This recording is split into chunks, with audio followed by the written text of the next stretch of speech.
Okay, well, good morning. I'm going to make some bread today. I'm going to give you my recipe and show you my method. I'm going to start by flouring my two loaf pans. I've got the Pullman pans, which if you've never used them before, they have a lid on them so you can make a perfectly square loaf of sandwich bread, and the lid just slides on. But one thing I didn't discover till recently is that this lid is meant to only fit from one end. It slides on pretty easy that way, but if you turn that pan around and try to get it on there, it doesn't go on so good. So it's meant to lock in place. So just for your future. Now I'm going to flour these pans, and then I'll show you what I'm going to do. So I just do a light dusting of flour by filling the pan quite full, just shaking it around and then dumping it back into the flour bin. No need to oil, but just enough to make it so that the dough or the bread will turn out easily when it's done. Okay, I've got 1,000 grams of flour measured out in this bowl, which is 1 kilo if anybody's using that. And I do everything by measurement. To the flour, I'm going to add a tablespoon and a half of yeast, which is about 20 grams. I'm going to add 2 teaspoons of salt, which is about 15 grams, 3 tablespoons of sugar, which is about 45 grams. And then I'm going to just stir that up a little bit to mix it kind of together. To that, I'm going to add a third of a cup of oil. This is just canola oil. You can use whatever oil you've got. And that weighs out to be about 60 grams for the 300, for the third cup. And then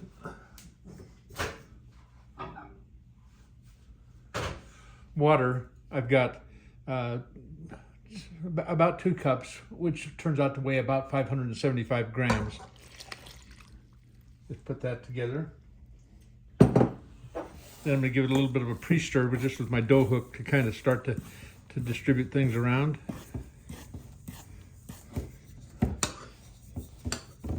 There may be a time during the dough processing that need a little more water or a little more flour, but you add that a tablespoon or so at a time.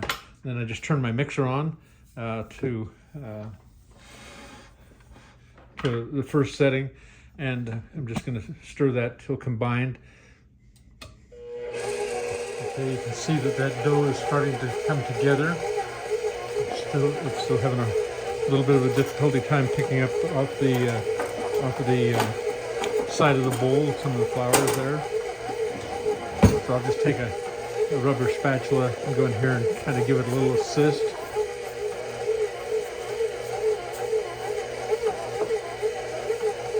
Okay, that's been mixing for just a couple of minutes and it's still not coming together quite.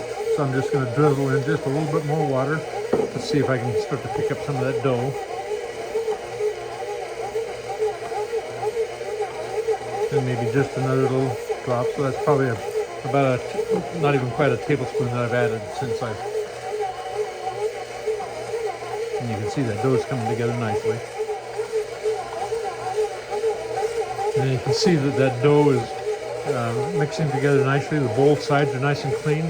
So I'm just going to let that knead now for probably 5 minutes or so. I'm just going to take a feel of this dough to see how it's important to know to get used to how your bread dough feels. So I'm going to turn that. Yeah, but it's still a little bit not quite coming together. See how it's kind of a little bit grainy there? So I'm just going to turn that back on and let it continue to knead for a little bit longer.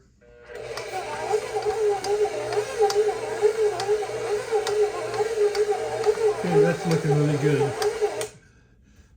These mixtures will handle quite a bit but you don't want to do too big of a dough batch. You wouldn't want to double or triple this recipe because the motor can get overheated. But anyway, so that's looking good. So I'm just going to now drop my bowl down disconnect my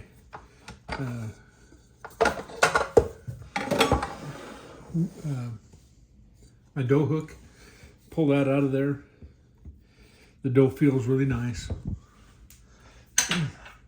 And now I'm just going to add a little bit of oil onto this dough ball just to keep it from sticking, but also to keep it from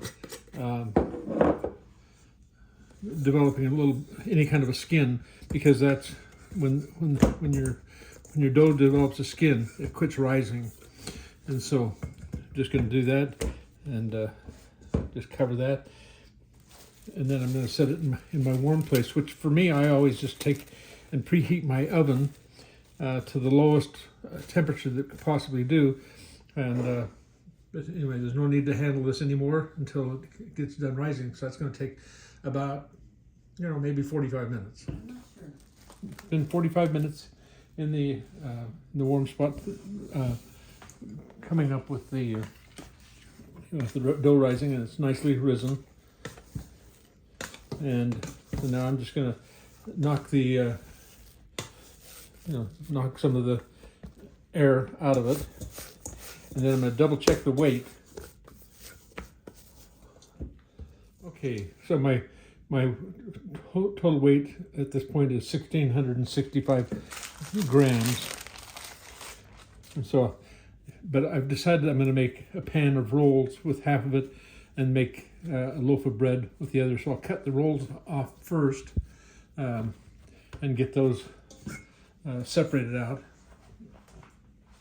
And then I'll use the remainder of the dough to make a single loaf of bread. So I will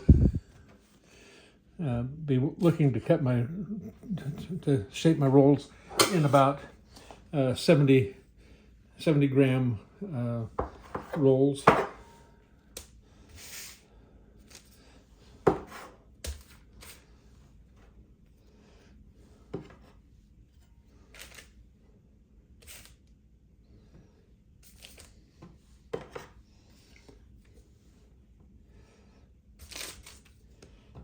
Then I just set them aside for a minute on to another tray.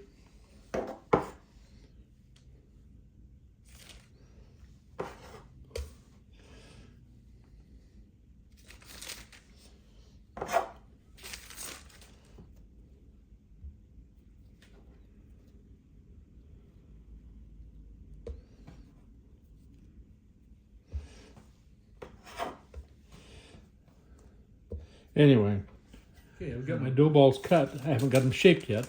Now I'll check my weight on my balance of my loaf here. And so now I'm going to have I'm going to be baking for one loaf. 816 grams is what I've got left. That'll make a nice loaf of bread.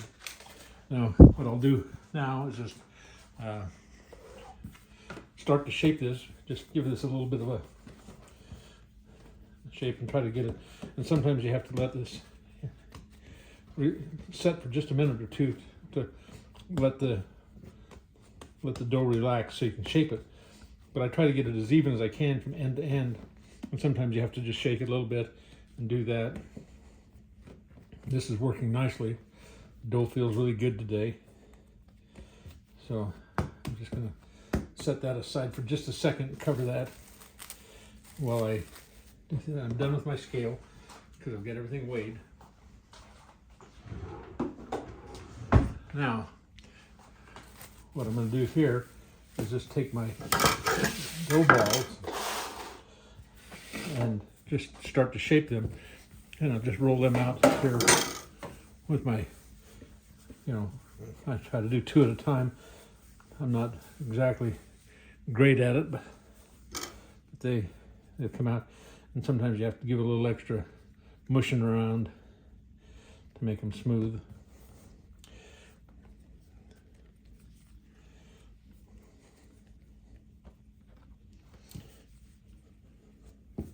Okay, so I'm getting those done.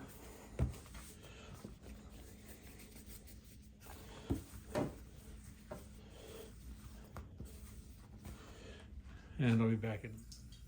Okay, so I've got them pretty well formed. Now I'm gonna get them ready. I just like to roll them in a little bit of flour before I put them in the pan to bake. So I'm just gonna have a little flour there. Then I'm just gonna take these individually and just try not to make too much of a mess. But just put them into this flour and roll them around to get them coated. And then I'm gonna just go into this cake pan, basically, with the balance. See? So put them in, and I'm gonna put, because there's a dozen of them in this. So one loaf of bread is equal to a dozen rolls, basically.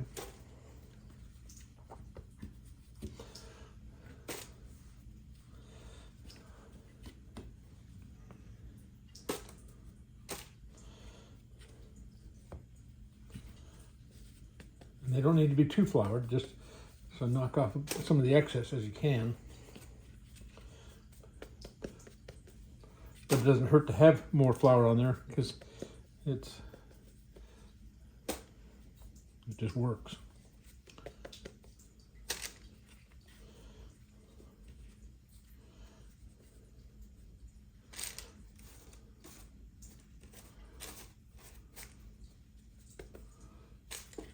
Okay, now I'm just going to get those centered. I'm going to flatten them just a touch, just to make sure they're kind of evenly spaced.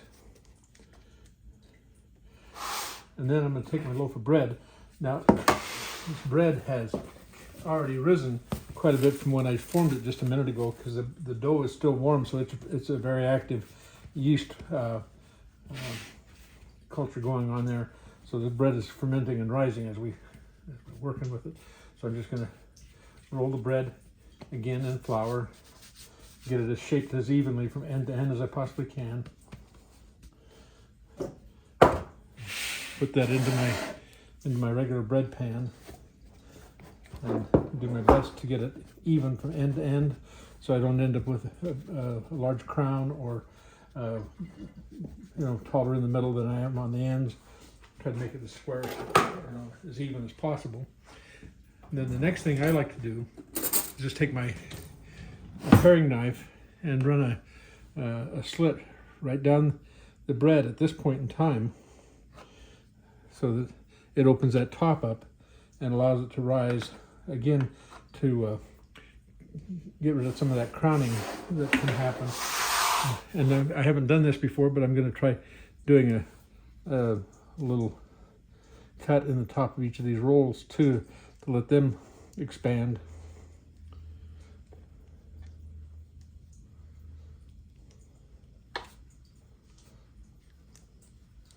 Okay, now I'll just cover them and set them aside to raise, and it won't take very long at this point, so I'll probably let them rise for 15 minutes, and then I'll go ahead and get my oven preheated. So I'm going to set these into that warm oven and let them rise for about 15 minutes, and then I'll get it preheated and come back and we'll bake. Okay, so these the bread and the rolls have been rising in the warm oven for about 15 minutes. So I'm going to set them out at room temperature while I preheat the oven and let this continue to rise. When the oven signals that it has reached its preheated temperature, then I will check these and see if they need to rise any longer, if they can be ready to go right straight into the oven. I'm going to preset my oven to 400 degrees and we'll go from there. Okay, now it looks like my bread and my rolls are adequately rised to be able to go in the oven. So I've got the oven set at 400 degrees. I'm going to put them in there for,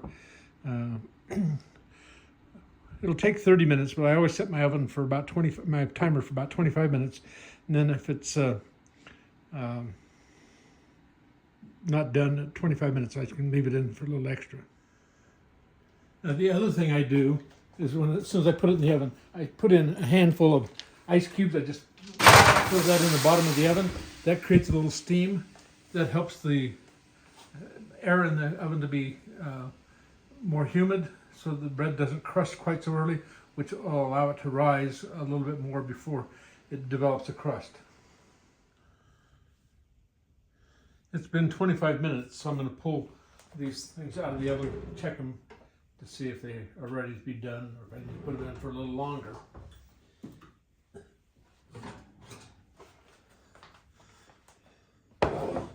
Yeah, the bread doesn't look quite brown enough to me, but I always check for temperature with my stick thermometer.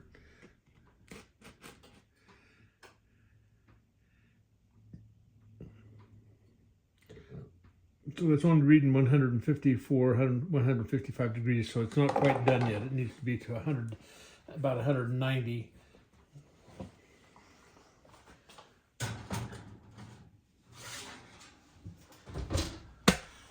The rolls, however, look like they're more done. They're more brown, which would be expected because they're smaller. Let's just check the temperature there. Yeah, and they're easily done. They're 204 degrees, so they are done. So I will just pull those out of the pan and let them start to cool.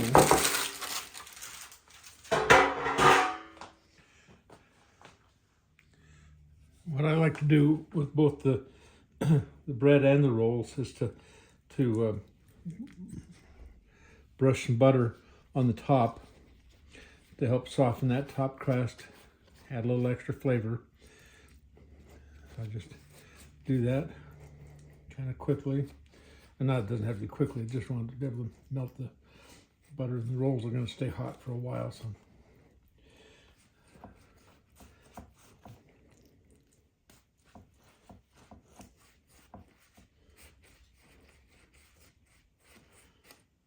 And then what I like to do, in my own preference, is I like to just sprinkle a little bit of some extra coarse salt on top. Not a lot, just enough to give it a little bit of a salty bite. And I do use salted butter as well.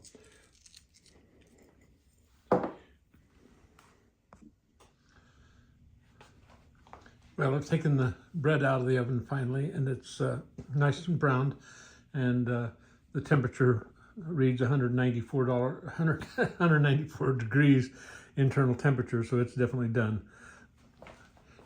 And it should just turn right out.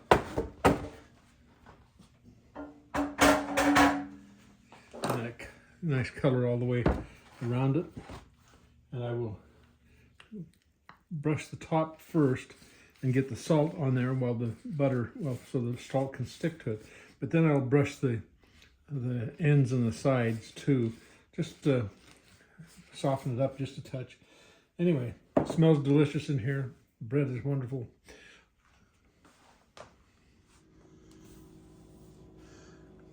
Well, there you have it. The bread looks, well, I won't say perfect, because there are a couple rolls that I didn't quite done. But practice, practice, practice, and enjoy the mistakes. And sometimes, depending on what you're doing, you can make the bread either more sweet or more savory.